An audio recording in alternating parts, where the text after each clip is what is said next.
will know right up front that I have violated almost every PowerPoint convention possible with these slides, so please forgive me. But they're meant to just spark some discussion.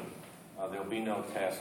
But what I'd like to do is just give you a brief, couple of sound bites on some of the programs, because you've had more in-depth briefs and discussions on the program, so just give you a little bit of my perspective on some of the programs, unmanned programs within the PEO. And we have Navy and Marine Corps unmanned programs. They range from, go ahead, next slide. So I'll talk about this, and then I'll talk a little bit about what we're trying to do with the common control system.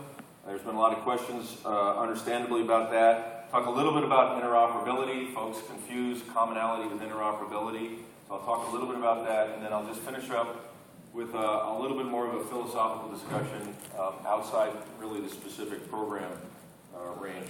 So, there is our roadmap. I have about 15 different unmanned programs that range from the 1-pound Wasp up through the 40,000-pound U-class of the future. In the smaller UASs, we fielded about over 3,000 unmanned air vehicles.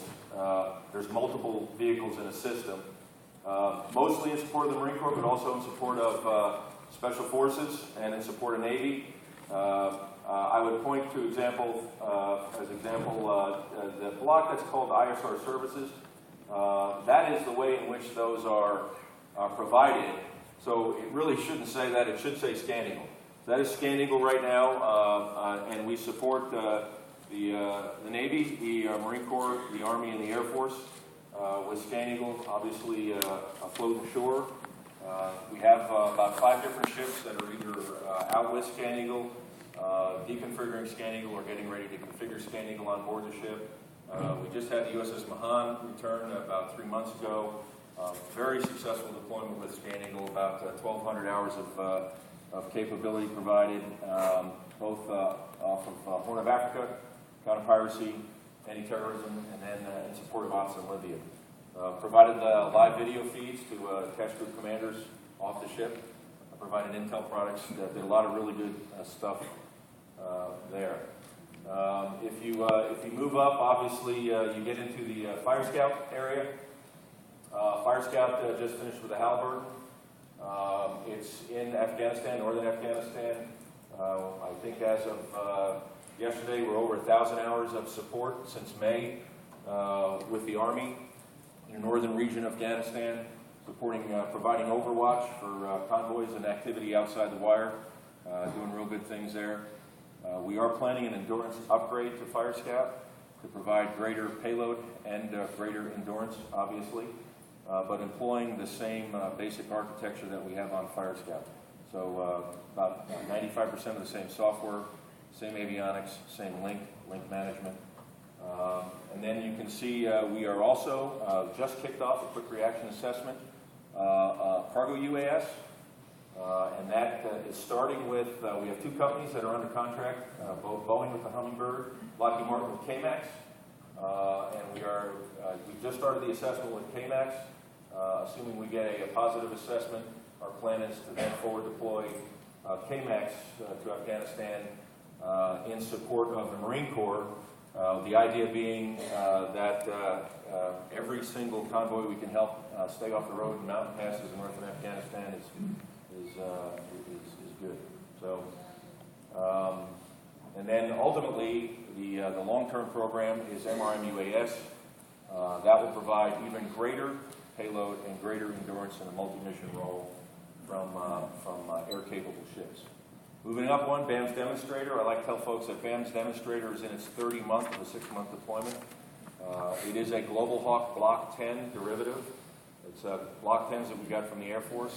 In fact, we this year took ownership of a few more from the Air Force. We now have 5. We provide that Global Hawk Block 10 with maritime sensors in the Northern Arabian Gulf in support of our maritime commander in the Northern Arabian Gulf. Meantime, BAMS, which is an entirely new Global Hawk type aircraft, built from the ground up to provide the ability to operate in and through weather. A lot of improvements from a sensor and from an air vehicle standpoint. That is through critical design review, and we were looking for first flight in the June-July timeframe next year. In fact, they're mating the wings on the first aircraft as we speak, and we're looking for first flight next year with IOC in early 2016. And then you can see as we move up, UCAS demo. We've had first flight earlier this year. I think we'll have our fifth flight today if all goes well, if we get the range time. Probably the most significant recent event is we had the UCAS software on a surrogate F-18 operate hands-off in and around the pattern and down to a precision landing on the carrier. So that was using the F-18 as a surrogate, an opportunity to test the software that will provide precision operations in and around a carrier environment. So there's a lot of good activity going on there. That work will feed into UClass.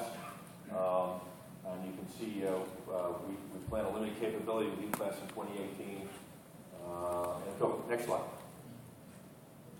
I'm not going to go into detail on this, just to say that I have directed within on my PEO that on all future programs we will use one common control station. I have one program office that's been directed to develop that common control station. We will have a common framework. We will contract for enterprise services.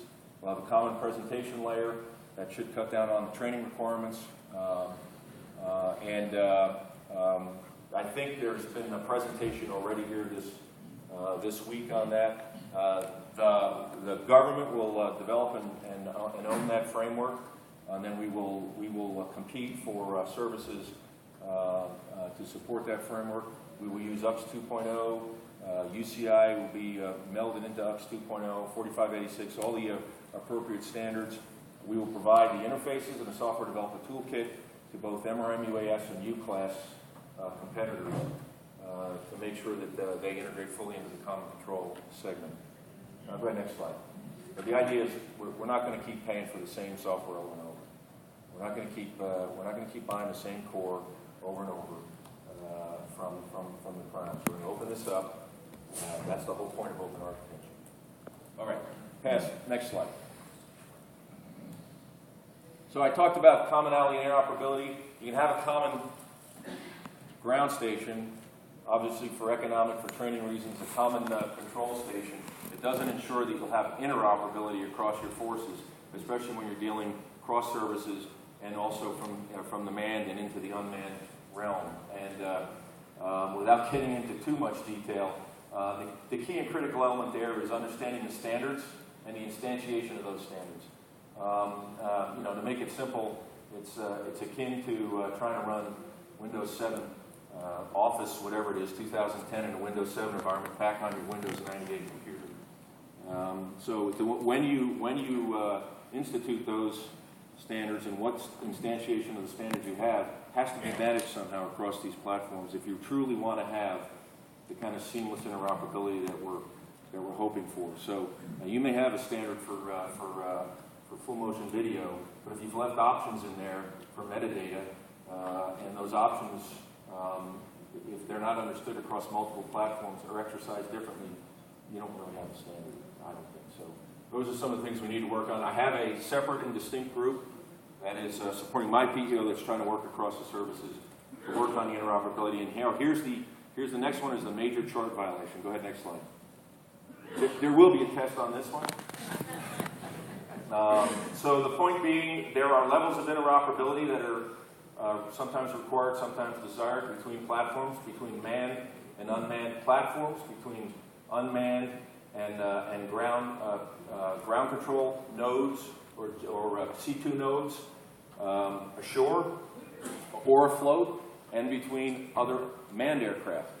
So the question is, what is the level of interoperability that is desired or required between those nodes? Do we understand it, and have we properly planned for it within the development of the unmanned system? So, the point being here is, what's the level of interoperability expected or desired, for example, between Fire Scout and an 860? is it level of interoperability 2, where they get direct use of data, or indirect use of data?